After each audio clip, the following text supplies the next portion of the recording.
Hey, you love that, yeah? Yes. Oh, alien skin. Yes. So kids parties, other events, kuzika, bichi, and for the bars, no. Laba Dj I channel call because of Laba. I thank you everybody. Together we are here and there. I really love you. Today I'm honored with Wanga and one of the DJs, youngest, young and talented. Mwana mto angageza okubanga mulaba so atugenda kuba tuwayamuko naye atuwulire what's really happening in his life atuwulire na bikiddala so keep here ate tuberenga tubawa ekyenjawulo kansoke mba sampling mu katini ku byakolera ddala then atuberenga tweyongerayo. Okay, what's your name? My name is DJ SWAI 56. How old are you? I'm 7 years old. 7 years old. Where do you go to school? I go. Where do you start from? From latest school. Which class? Which class? P? P2 class. P2 class. Okay. Laba Dj, it is the channel that you tuned in. Thank you. I'm a nice DJ SWAI.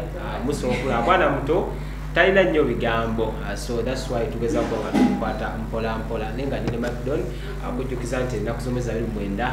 Thank you mwenda bageza ko kubanga mugula tickets here there agamba nti wali ku Tembe Beach so kubanga utwegata kule tuma matugenda tusanyikire wamu and then still anja kujukiza omwami amuta Shadi Properties and Consultants abatonzi betaka sangi baleka wana nabo basalawo kubanga batuteka maka sente ne tubanga tukuwereza yonna gyosinzira okubanga otulaba. DJ SWAI. Yes. As your DJ, who is your best DJ? Of all DJs you know.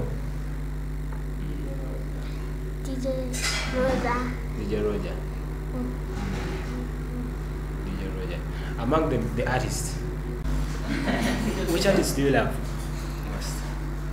And Kenzo. What's your best song? Hey, you love that, yeah? Yes. Oh, alien skin. Yes. When you grow up, what do you want to be?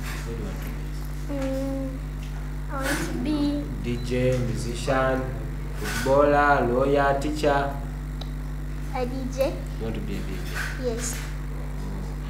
Why do you want to be a DJ? Do they have money? Why do you want to be a DJ? Do they have money? Do you want to be famous?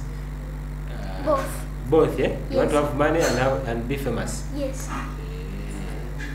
Okay. Kiri DJ SWAI, then ne manager. Manager, chinchigo. Tewali kiri mukozigwe. Mwana yogera Luzungu, manager oyogera Luganda. No, basically you can use mukwatagana mutya the language. We speak English. You speak English? Yes. Ategeeza oli ali ku kamera ayinza okulemera okwogera n'omwana singa aba amwagadde naye agala boogeremu. Aba asobola odduwulira n'amuddamu mu ngeri gy'aba akiwuliddemu. Njagala tumanye omwana ono how do you be with him? Mumbeera nti essaawa eno mixing today is a weekend. Yeah. How do you balance school and DJing? That is really an obvious question because school starts on Monday, yeah? And it ends on a Friday.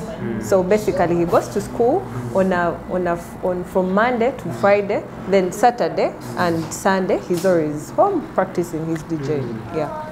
Omuntu ayagala okubanga amulabako ng'akuba ayinza mujjawa ng'ayagala oli kumulabako nti yes ayinza oba tamwagala amukolere but agamba nti SWAI abeerako wano sonso okujja nange n'empisaawo byempisaawo nga mulaba.